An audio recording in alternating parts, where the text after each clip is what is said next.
Hi folks, I hope that you guys are doing pretty well. So today I'm going to be talking about the scriptures in the book of Hebrews, chapter 8, from verses 7 to 13, okay? Chapter 8, verses 7 to 13. So today is Thursday, the 21st of August, 2025. So on verse 7 in the Bible, it reads, "For if that first covenant had been faultless," in other words, the covenant that God made with the Jewish people, "then should no place have been sought for the second." Now for my commentary, I wrote down here, the prophecy is saying in itself that there were faults, okay? Faults with the first covenant, okay? Because it's saying here, for if the first covenant had been faultless, then should no place have been sought for the second. So it's going to be a future covenant with the Jewish people when Jesus arrives for the millennial kingdom, according to Jeremiah chapter 31, verses 31 to 34, and other scriptures, okay?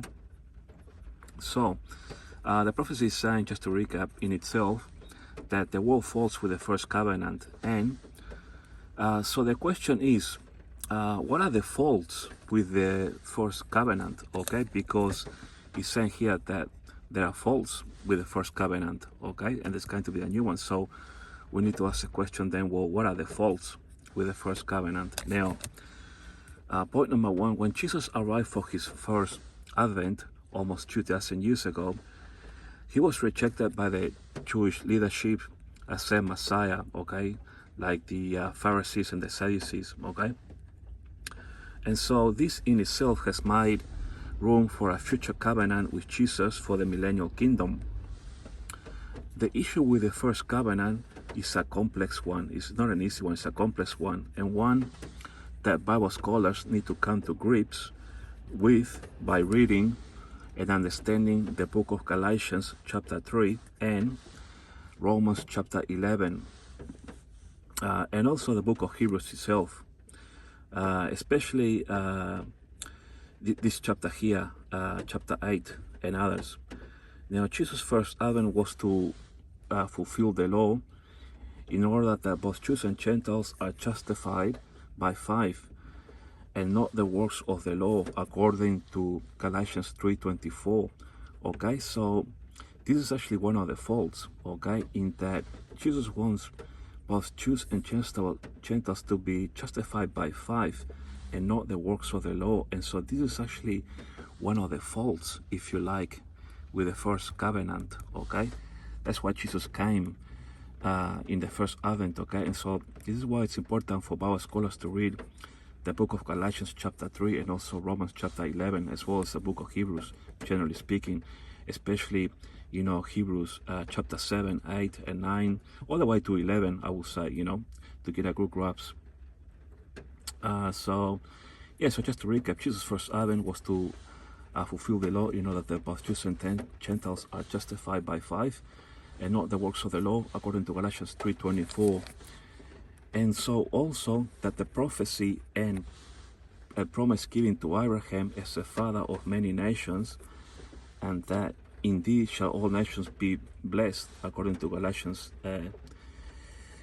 be blessed, okay? So now, according to Galatians 3:8, will come to pass. Now, so another fault, if you like, aside that Jesus wanted to fulfill the law so that both Jews and Gentiles are justified by faith, okay? Another fault, if you like, is that the prophecy given to Abraham, okay, in that he's going to be the father of many nations, that has to be fulfilled as well.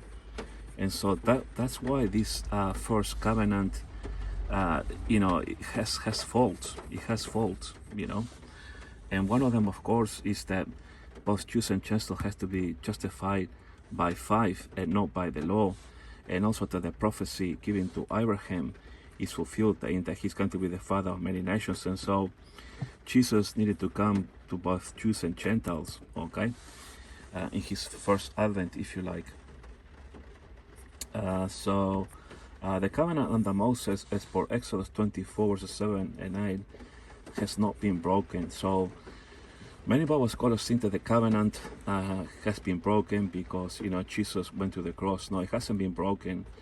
In fact, if you read the scriptures, there is not one Bible prophecy that says that the covenant has been broken. All it's saying is that the covenant has faults, okay? It has faults, but it doesn't say that it has been broken. And these are some of the faults here, both Jews and Gentiles need to come to faith, okay? And the promise of Abraham as a father of many nations also needs to come to pass. Those are some faults. But it was never broken, okay? It hasn't been broken, but rather a new one will be made. See Jeremiah 31, verses 31 to 34, and Isaiah 59, verse 21. See also Hebrews chapter 10, verse 16, and Jeremiah 32, 40, okay? Which talk about a new covenant when Jesus comes for the millennial kingdom. Okay, so the covenant hasn't been broken, but rather it has faults that need to be attended to upon Jesus' second coming for the millennial kingdom.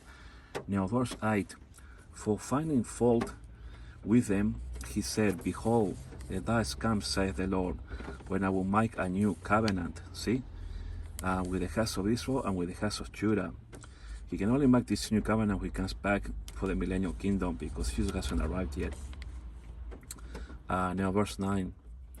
Not according to the covenant that I made with their fathers in the days when I took them by the hand to lead them out of the land of Egypt, because they continue not in my covenant, and I regarded them not, saith the Lord.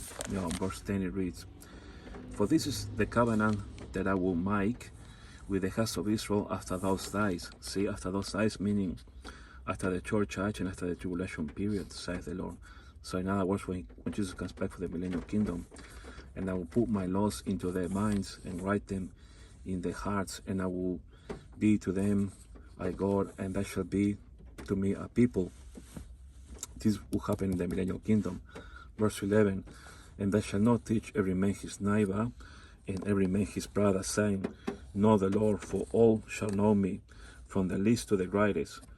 So these prophecies are millennial kingdom prophecies, which are linked to Jeremiah 31, verses 31 to 34, and Isaiah 59, 21.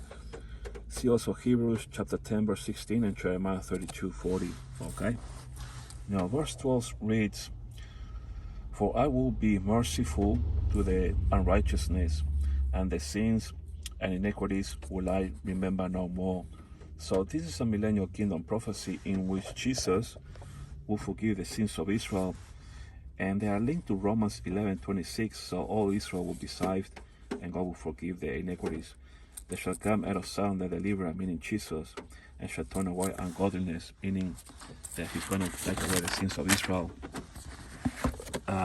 from Jacob. Okay, it is also linked to Zephaniah 3:13, Jeremiah 33 verse 8, Isaiah 45:17, and Psalm 130 verse 8, meaning that Jesus is going to take away the sins of Israel. Okay, now verse 13, in that he said, a new covenant he had made, the first all.